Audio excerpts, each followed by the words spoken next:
Welcome to Block Week 4. We are doing Session 2, Risk Management in Property, Chapters 4, 5 and 6. Right, so let's start with Chapter 4, Management of Emergencies. Right, the following emergencies will occur, may very well occur in buildings. These are natural disasters, bomb scares and explosions, terrorist attacks, unrest, strikes, fire, interruption of water and electricity, etc. Okay? The most important thing is life safety. How do we do that? Life safety procedures are organized into two parts: internal procedures and disaster procedures or emergency response plans.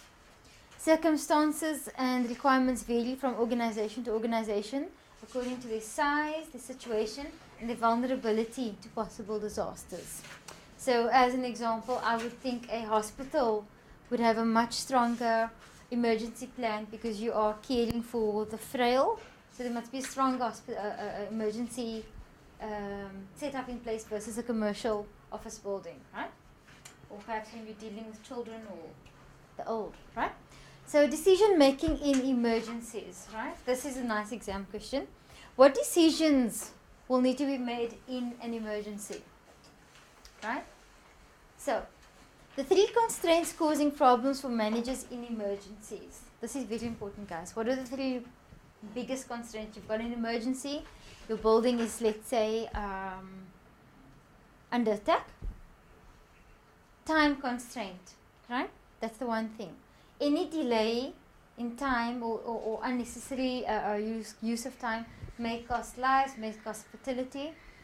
Limited information. You don't know what is happening, you don't know where it's happening, you don't know the size of the issue, you don't know how serious it is, right? And then the decision load constraint. I'll go through one by one. Time constraint, we said already, may cost lives, with limited information, with quality and the quantity. How big is the fire, if it's a fire? How big is the unrest, right? How much damage are we talking about? How serious is it? How... quality and quantity. Decision load constraint. Many needs need to be met as urgently as possible. So let's say we're moving a large volume of people or we're moving large equipment. Certain things need to be met. Everybody's got different needs. Shall we move the old and the young first? Women and children, you know that issue, right? Many decisions are placed on an emergency manager. And visualize the decision queue. There's certain things that must be answered and certain things must be made in order for the next set of decisions to be made. There's a decision queue. What's the most important thing? What can wait? What can we leave to be exposed to the risk? What cannot be left to risk, right? This is page 56 and page 57, right? Unit. Chapter 4. Chapter 4. Unit 6. Unit 6. Yeah? So the general policy, by virtue of responsibility, the highest official is in control of the development and execution of the emergency plan. So the most accountable person per building would then be in charge, right? Different lessees in a building, representative building committee. Basically with let's take a big commercial high-rise, for example, right? There would be a building committee. Right? Somebody representative from each of the different tenants as an example, right? So in terms of the Occupational Health and Safety Act, a representative must be appointed for every 20 employees. So what happens is, let's say you've got a fire drill, somebody will be in charge of every 20 employees, there'll be a register, and you must know who is moving in which direction, right? Which exit is your group taking, which exit is your group taking, right? Safe working conditions are provided, work accidents are reported, fire extinguishers are controlled. This is all the duties of your representative, right? You must make sure the emergency exits are not blocked, and then the Act stipulates that there must be a well-trained emergency helper for every 20 workers in the building. And then also the safety representative and emergency official can be the same person, right? This is an interesting bit, right? Disaster management, effectiveness and efficiency. Disaster management needs to be efficient, need not be efficient to be effective. What does that mean? disaster management need not be efficient to be effective. It doesn't have to be, you don't have to have all your ducks in a row. It doesn't have to be completely efficient for it to work, right? Let's use an example, right? We had a disaster management this morning. We needed a venue very quickly. What did we do? Right? It wasn't an efficient process. It was a bit out of control, but it was effective. It worked, right? Perhaps you did, yeah? It's efficiency is doing the right thing. In the right order, in a nice time. Effectiveness Is it working? Is it functional? Doing the things right. There we go. Doing the thing right. Yeah. Right? So that means basically it didn't run that smooth, but it worked. Yeah. You did the right thing. Yeah. I've got a school, and there's 20 classes with children in each class, and I've got to evacuate them very, very quickly. Is it important that first class A must go, then class B, then class C? No. You want everybody out of the building. Effective is no loss of life. Everybody was out of the building. It didn't have to be in the class order. Every teacher didn't have to make sure, oh, I'm only taking my class, right? Didn't have to be efficient to be effective, right? Now, explain the different components of a disaster operation cost management framework. This is a very big question. We won't give you this size questions, but there might be parts of it, okay? Set the agenda. Step 1, determine the objectives. Step 2, secure approval. Step 3, and then develop operational strategies and requirements. Let's break this down. What is an operational strategy and what are its requirements? You need a summary of the anticipated impact of an expected disaster. And it's got to be quantitative, right? You must be able to measure it. It's expected number of lives at threat. So you must already know upfront. I have 30 children per class in 5 classes or whatever, right? You must be able to quantify it. Expected number of lives at threat. Must expected injuries, right? What kind of injuries can take place? How severe is it according to the size of the emergency? Expected damages and losses to property and losses in value of services. Then the next part is costing of the assistance necessary to address the disaster. What actions need to be taken and the type and the unit and the cost. Who will it be taken by? Who's going to be in charge of it? That's another example, right? An assessment of the effectiveness of the expected response operation. Expected reduction in losses and damage. Next step is confirm approval for disaster management plan. You can't just set up a disaster management plan. It needs to be controlled. It needs to be approved. It must be overseen by, let's say, a consultant or by a fire inspector of the local authority, right?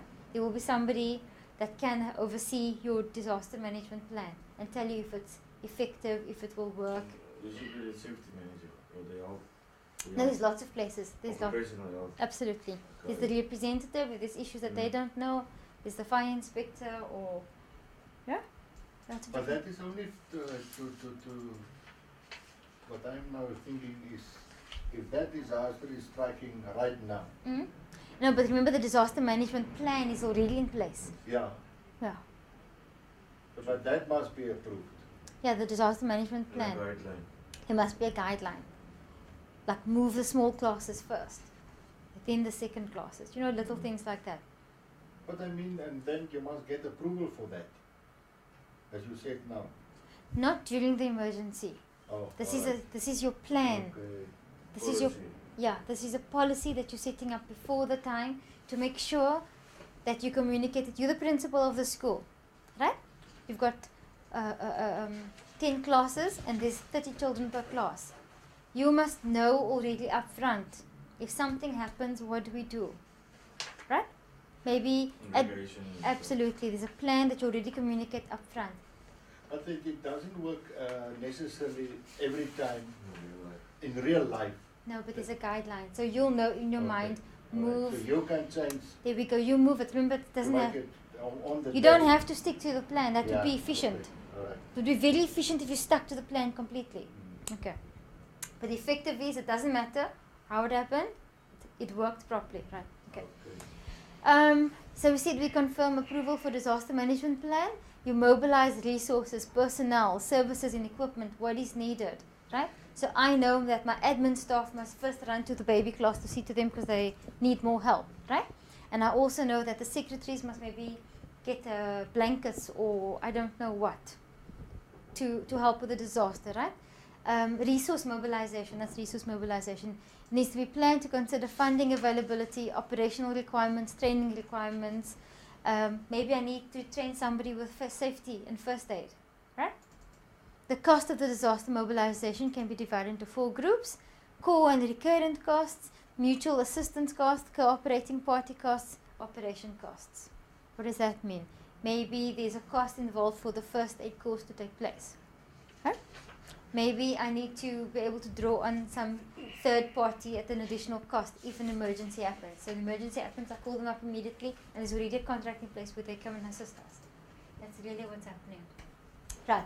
Support operations, the structure would be similar to ICS, and then obviously you need a post-operations review. After the disasters happened, you go and you compare what actually happened according to what was what your plan was for the disaster. How effective was the tool? Where do you need to tweak the disaster plan? That's what you're doing, right? The standard part of any response effort, the accuracy of the resource mobilization plan. Was it the right plan for the threat at the time, right? The appropriateness of the procurement procedures employed and the identification of new commodities, skills and services. Maybe I trained that person as a safety officer, but that person panicked, but suddenly somebody arose, which is now a new asset to me. In fact, I'm going to use that person next time to be in charge of something. Yeah. Okay, you need to know this I'm not going to go through.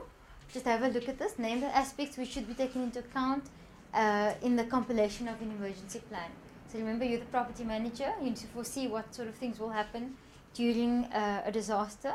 So this is a good guideline to go through, the steps that you will take in your emergency plan. And now, communication with the media. This will always come up. Why is this important? Why is communication with the media important? Right? It's important to have a good relationship with the media. Right? Because you want to obviously reflect the best possible perception of, so you're not lying, but you're certainly showing that you were able to oversee the issue properly, oversee the disaster properly, put certain plans into place. Never lie. So in fact, before I go into that, this is what you're going to do to ensure a good relationship. Why is it important? You need to help promote better understanding between, because remember that media is now the voice, your voice to the public, right? You need to inspire confidence and respect. Yes, the situation happened, it was totally beyond our control, but this is how we dealt with it. We dealt with it effectively, confidently, and you want to instill respect and retain your reputation, right? You want to enable an acceptable policy to be formulated. You want to encourage cooperation and assistance from the media, and you want assistance in the provision of accurate and quality information. I'm not saying it will happen, but if I cheese a journalist off, he might just imply something very cleverly that shows that I was possibly incompetent. Right? It's a reality. It might happen. So you want to keep that good rapport with the media because you want to maintain your reputation throughout this whole process. Right? It facilitates the solving of problems and it can assist with achieving of objectives. Right? Press policy. The best policy is to be as forthcoming and helpful as possible. Cooperate. Be honest. Use your words properly and cleverly, and don't hide behind anything. Right? When you're using the media, given a good relationship, the media can be helpful during a crisis. You know, they can portray you in such a lovely light. Listen, this situation happened, but this school did fantastically with evacuating all the children at the right time. Press arrangements, additional arrangements need to be made during incidents, and the press response. There's 3 phases, and then the sort of arrangements recommended, right? And then what guidelines can you suggest when dealing with the media at a press conference after a disaster has occurred in your building? So the disaster's occurred, you're now sitting with the press, you're sitting like this, and the press is asking you information. Was there a bomb threat? And how did you deal with it? How did you manage your customers properly? That's the kind of questions that they're going to ask you. You need to give up-to-date information about the incident at regular at regular intervals. So what's happening is you are being forthcoming. You know, they're not begging you. There's nothing worse than in the media statement that says the person accountable couldn't be found at the time of the press hearing. At least a bad impression that shows that you had something to hide. You've seen those in the media, right? Casualty figures, damage, evacuation plans, effect on the community, and the plans to restore normality. Right? Quantify, again, everything. That shows that you're not being vague, you're not being evasive, right? 3 people got hurt, and we managed to evacuate everybody, and this is the effect that it's had, but this is what we're doing to put things back into place. Also, environmental and health issues, whether or not there's likely to be a public inquiry, right? No premature comments. Don't say something before the time. Wait for the right forum. Wait for the facts. Don't say something if you're not sure about it. And then at press conference, it's very important to check the accreditation of the people attending. You don't want just anybody. So it's a very controlled process, right? Record proceedings and make media aware, and then search media for all comments about the incident. Again, some very important media's do's and don'ts. This is actually very useful. Designate a spokesperson. Avoid speculation. I'm not going to go through each and every one of it. It's pretty straightforward, right? Tell the truth. We said, be straightforward. Never assume anything is off the record. Okay? That's a nice one. Be brief. Don't just speak. Say something succinctly, get to the point, be exact, make sure it's factual. Okay, this is also nice. Name the 7 steps that you can take to communicate effectively during a crisis. It's all very practical steps and very reasonable, right?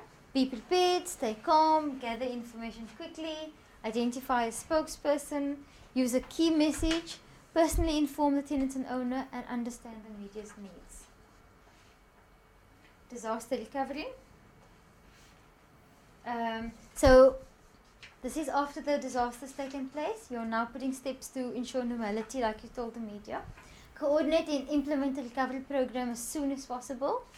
Right? When a building is out of service for an extended time due to the effects of a disaster, problems will mount quickly. Right? So what do you need to do? Landlords will lose rent, so that's why you're putting things in place very, very quickly. Leasing programs will come to a halt. Retail customers will look for new places to shop. This is all what could happen if you don't, in fact, set things into motion early on in the process. Interruptions of manufacturing or distribution operations will put a strain on companies, right? So despite insurance policies covering the losses involved, there are intangible costs that companies' insurance will not compensate. So sure, there's been flood damage, the insurance will come and fix it, but if you don't restore normality, or if you do it in an incompetent way, you're losing your reputation. That's an intangible cost, right? You will lose customers, you can't put a value to that. You can't put a value to the amount of losses that will occur if you were incompetent or continue to be negligent. Again, part of the safety recovery, the part of the disaster recovery plan. You need a quick and equitable settlement between the building owner and the management, and you need a rapid reconstruction. So jump onto the issue, solve the problems, and then there's 6 steps, right? To ensure the safety of the property, to test for contamination of the property, to prevent additional damage, and you can go through the rest of it. Bomb threats, very common, very, how do you deal with it, right? If you receive a bomb threat, you get as much information as you can from the caller, because that's now your primary source of information. That's where all the information is sitting right now. So how do you do that? Keep the caller on the line and record every single thing that is said. Try and engage with him for as much as possible, because you want as much information as possible. Notify the police and the building management. After you've received after you've been notified of the bomb threat, what do? Do not touch any suspicious packages, clear the area around the package, evacuate the building, and do not restrict sidewalks to be used by emergency officials. Okay, pretty straightforward. Oh, it's all done. And that is it. That's exactly how you deal with a disaster. Nice and straightforward, right? Just basically know the steps to be taken, know the what to do and what not to do. Nice, easy chapters. Right. We are now doing chapter 5, same unit, environmental issues, managing environmental issues. This is so nice and straightforward. Right. So, environmental issues are increasing concern amongst different kinds of organizations to achieve and demonstrate the sound environmental performance. Right? By controlling the impact of their activities, products and services in the environment, and the context of increasingly stringent legislation. Why is there increasingly stringent legislation? Right? We're becoming more aware of the effects that the things that we're using on our environment. Right? So as we become more aware, as our climate changes, as our environment changes, we've also got to update legislation to ensure that we preserve that environment, right? And it's important for the property manager to be aware of these hazardous substances in and around buildings, right? Because obviously they may affect the well-being of our tenants, and that obviously can ultimately affect the value of the property. This you do need to know. Typical hazardous substances. You do need to be aware of them. You do need to know the differences between them and the possible impact that it can have on the building. Right, let's go through it. Asbestos. How do you control that? Encapsulation, enclosure, removal. Very briefly, it's more detailed in the textbook. I'm just going to go through it very briefly. That's basically controlling the effect of the asbestos. Polychlorinated biphenyls, PCBs, right? Chlorofluorocarbons, CFCs, you've all heard of that, and hydrochlorofluorocarbons, those are HCFCs. You must have heard about those, right? Like refrigerant, there it actually says ozone layer, the Montreal Protocol, right? Montreal Protocol was a control policy. And then you'll also find chlorofluorocarbons and hydrochlorofluorocarbons in air conditioning systems. So in all big buildings you will find those big air conditioning systems, and those substances are released. Lead, radon, underground storage tanks. That's also very important at the service stations. That's what I'm usually looking for, sorry. Service stations, that's very important, right? Urea formaldehyde. Sick building syndrome. You've heard of sick building syndrome, right? With this air contamination, lots of times if there's, let's say there's rats running around in your ventilation system, right? That air conditioning system will then just circulate that toxic fumes and so on. Organic substances also could be dangerous, right? Formaldehyde and the products for specific purposes. Formaldehyde, what's that? It's all just chemicals. It's Gas and stuff. Remember the chapter industrial property management. This is where this becomes relevant, right? So this is almost one step more serious than nuisances, right? Now, name the factors to be inspected when undertaking an environmental inspection of a building. This you need to know. Right, if a property is being considered for purchase or management, the property manager should perform a site inspection which would reveal the following. I'm not going to go through every single one, I'll mention a few of them because our time is tight. Stressed or denuded vegetation, right? Unusual barren areas. Let's say you've got a field behind your building and there's one area that's just particularly barren. It would give me an indicator that something's not right, okay? Discoloration, oil sheen, so these are just things that you need to be aware of that could indicate an environmental issue, right? Evidence of chemical spills or maybe stains on floor, evidence of asbestos, air emissions, right? So just little pointers that will that you can pick up in an environmental audit. So, if this evidence of environmental concern is found, you need to conduct an environmental audit. And this is what it will entail, right? Investigation conducted, this is an environmental audit, and it's an investigation conducted by a professional to determine the presence or the likely presence of a release or a likely release of a hazardous substance. You need to review of the following sources of information regarding ownership issues and uses. You need title documents, aerial photographs, recorded environmental contaminations, right? It's just a list of issues that will appear in your environmental audit, right? They need to provide you with evidence. Let's say there's a photograph of the possible barren area or indication of the stain of a emission of a substance or something, right? So you'll obviously go through a visual site inspection of the property and improvements, and you'll raise any concern for any issue, any cause for concern, right? And you'll test it with sampling and evaluation. And that is it. Again, pretty straightforward. Are there any questions before we go on to the next chapter?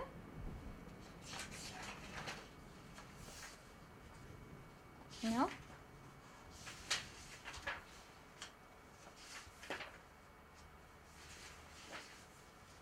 Okay.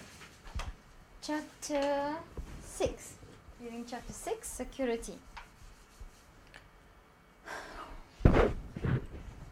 This is important. Why is there a need for security? The security is of increasing concern to a property manager, right? With changes in political and social economic conditions in the country, you'll get an increase of incidents of terrorism, arson, bombs, vandalism, threats, strikes, all those things, right? That's why security is important. And then the responsibility of the security of the property, the employees, the customers and visitors, again, lies with the property owner. And then it's delegated to the property management. So the property management is in place to ensure the safety of visitors to the building, and then ultimately with the property owner. You also have a moral and managerial and a legal responsibility to people visiting your building. Right?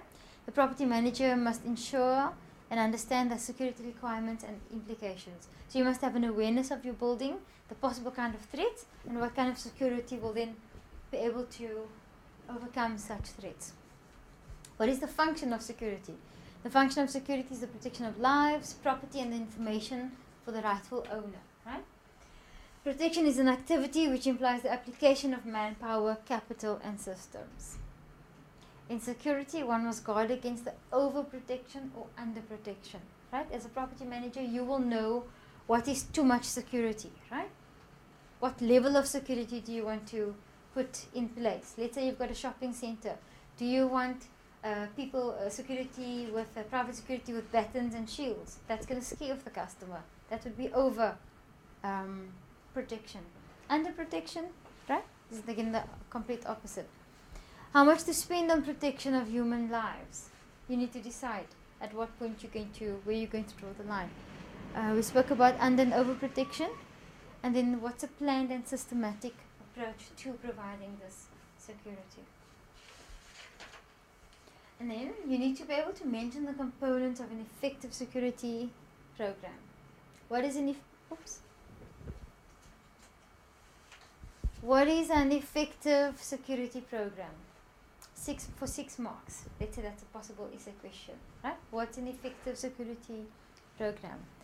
1, a description of the item or function to be protected. You need to have an awareness of your building, what extent you want protected by security, and the determination of the factors threatening its safety. What kind of security issues could possibly come up in this building of yours? An analysis of the current protection provided. So this is my building. This is the kind of threats that will occur in my building, or the kind of security breaches that could occur in my building. What level of security? What level of security do I currently have? Is it sufficient? Is it not sufficient? Right? And then you need a determination of the extent and the nature of additional protection that is required. Right? This is my building. I've only got 3 entrances, but I've got 1 security guard. What's the additional resources that I must allocate to ensure this kind of protection? And then the cost implications of any additional measures. And then again, obviously, regular re-evaluation of security situations. You'll notice with every of these plans in this whole unit, with each one of the plans, you'll always come back and re-evaluate. Right? So you put the system in place, then you always come back and you re-evaluate and you monitor against what the current and what was actually executed. You need to be able to distinguish as a definition between active and passive security. What is passive security? Passive security It relates to the design aspects of the building, the structures, the building materials, the entrance, right? An example of passive security, I've got a building and I've got a wooden fence around it that's 1 meter high. That's a passive security issue, right? Active security relates to the security equipment suitable for the site. The fencing, the lighting, vehicle entrances, gates, booms, personnel entrances, key cards, identity, staff cards and those things, right? That's the active security system in place, monitors and sensors. Security policy, right? You need to decide what level of security policy to put in place, right? So the security is the effective combination of manpower and security systems. You can't have one without the other. Well, you can, but obviously the combination is the best solution, right? Executive officials are responsible for security and ought to be members of the policy committee because they will be responsible for reporting to senior executives, for coordinating the overall security function, and for regular checking the effectiveness of the security procedures. Okay? And then security management should always be executed by an appointed person with a proven relevant experience and skills. You obviously want somebody in place that fully understands the security issues around your building, right? This person will be responsible for the implementation of measures as determined to formulate security policy. There will be regular revision of risk levels of facilities and functions. They will be making changes and adaptations as deemed necessary to ensure effective security. So possibly there is an existing plan. This person needs to be able to determine the gaps in the plan and be able to consult and advise accordingly on how to fix this, right? And then continual management of security staff and functions. And then lastly, security functions comprise a wide variety of activities.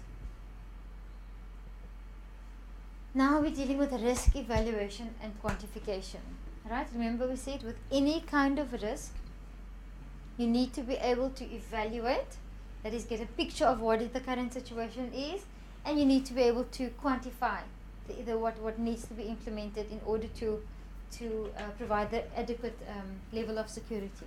Right? The risk evaluation and quantification forms a part of the overall security evaluation. Right? The person in charge, let's say the security manager, must be able to see this is the kind of threat and kind of security issues, and this is the be able to quantify the issue. Right? Needs to define the value and the extent of the risk exposure for various facilities. Security planning only becomes meaningful when the type and the grade of risk exposure are identified. So if I don't identify it, then it's not meaningful information, right? It's specific, okay? And then the total risk analysis is specialized and requires specific experience and skill. Security planning, right? Security planning should be taken into account in the long-term planning, especially with regard to new buildings and the functions in existing property. By including security requirements in the planning phase, we'll avoid ad hoc measures which are often costly later at a later stage. So let's use the example of a shopping center. I'm developing a new shopping center. I've got a fancy architect with a lovely, beautiful design.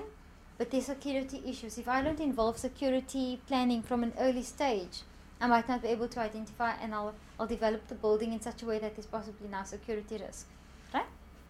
By including security requirements, we just said that in the planning phase, one will avoid ad hoc measures later on, right? An adequate provision in the annual budget for security expenditure. So you've got the planning phase, scene 2. Now you must obviously budget every single year to ensure that we've got adequate security. For the physical security of the property manager must develop safety and security programs to suit the type of property. What does it entail? A typical safety and security program is based on 4 premises, right? So you might need to be able to list all these 4 premises, right? You must be able to, the security program must be able to prevent emergencies. So it's preventative, always first ideal situation, preventative. Then detecting, you must be able to spot it as soon as a breach occurs and sound the alarm. You need to contain or confine the damage or intrusion and then counteract right? So let's use a quick example, right? I've got a security program in place at a shopping center. How do you prevent emergencies or security breaches? You must make sure there's adequate security personnel at the right places. You're preventing an issue from happening. How do you detect it? Let's say somebody breached the fence. You must be able to spot it, which means the fence must at all times be visible by somebody. You mustn't have an unmonitored section, right? So I must be able to spot it as soon as possible and raise the alarm. And then you need to contain or confine the intrusion. Go after the guy, essentially, right? Or lady. Counteracting the damage by prompt and proper action, right? You need to contain them and then counteract them. Again, security planning. The following basic security principles should be noted, right? There's 1, 2, 3, 4, 5. I'm just going to briefly list them. These are the important aspects of security principles that must be included into the security program. Perimeter protection, gates, protection of buildings, patrols, and protection of staff. It's straightforward. I'm not going to read through every single thing, right? Perimeter protection, the boundaries of your building, the gates, which are now representing the openings to the perimeter, protection of the actual building, patrols, which is happening around the building, and the protection of the staff. Now, you might be asked to make recommendations of the security information systems. For 20 marks, what will you say? You need information security, right? A clearly formulated information protection plan must be developed and implemented. And it will include general responsibility, right? Who's responsible for what aspect in the building, physical and fire protection, which is protecting the building and protecting the building against fire, system protection, which is computers, your closed circuit televisions, suitable procedures, which is guidelines and standards, auditing, contingency planning and testing. Remember, this is the information system security plan now, right? And it's recommended that you have a computer protection committee to deal with system development, processing, etc. Right. Stock security. When is this important? Stock security will probably be much more important in an industrial building, right? A large industrial building with lots of stock inside it, right? Shrinkage is the unaccountable difference between the value of stocks, which is raw material in an industry supplied to the business, and the earnings plus stock available during stock taking, right? It's basically saying what your loss is, what it's supposed to be minus what it actually is, right? Inventories must be checked regularly and shrinkage figure determined. You must be able to monitor that stock is changing, right? So if the stock is constantly changing or constantly decreasing, I obviously have an issue at hand. The most important causes for shrinkage are theft in the delivery system. That's when the stock leaves our building. Might get lost once it leaves our building. Theft by staff. Now it's still in our building. Might be security issues. Basically what you're doing, you're determining where the security issue is lying, right? Theft by the staff, shoplifting, bookkeeping errors, unreported breakage and wastage. Cash security, that's another aspect, right? Briefly describe aspect to which attention should be paid to provide effective cash security, right? I'm going to just mention a few, but this is for 9 marks. What would you do to advise a property manager on cash security, especially in a shopping center where you've got these fidelity guards coming in and out, carrying money and maybe moving money from the premises, right? New staff members should not be allowed to handle cash before their trustworthiness has been established. Large amounts of cash must be transported with a proper escort. Do not follow a set routine for transport of cash. So change it up a bit, change the routine a bit, right? Don't use the same vehicle. Cash flow within the organization should follow reliable bookkeeping methods and adequate safekeeping. And then insurance is just mentioned, but we'll deal with insurance in chapter 9 completely, right? So now we're talking about electronic security systems, right? When considering an electronic system, a comprehensive analysis of needs, a thorough market survey, due consideration of maintenance procedures, and considerations of pros and cons for the leasing purchasing should be taken into account. That's pretty straightforward, right? Just telling you what to take into account with an electronic security system, right? And then the potential problems in computerized security systems. What issues will you find in a computerized security system versus a man-powered security system? Operating problems, reliability problems, maintenance problems, problems relating to time and attendance records, and cost problems, right? Just briefly list those. And then the use of security consultants. Because of the increasing sophistication of security systems, you now have a need for a security consultant to also be involved in the security of your building, right? And what to look out for when choosing between the consultants, because these are the services that are offered, right? They should be able to analyze the client's requirements, so they should be able to come in and consult with you and say, this is what I'm guessing your requirements are. They must anticipate it, and they must be able to do a risk analysis. So those are the two broad requirements of a security consultant. They must be able to quantify the risk and be able to provide you with a system design. So they will tell you this is the size of possible risk that you will be exposed to, and with the following design, this is how you can overcome or mitigate it. Okay.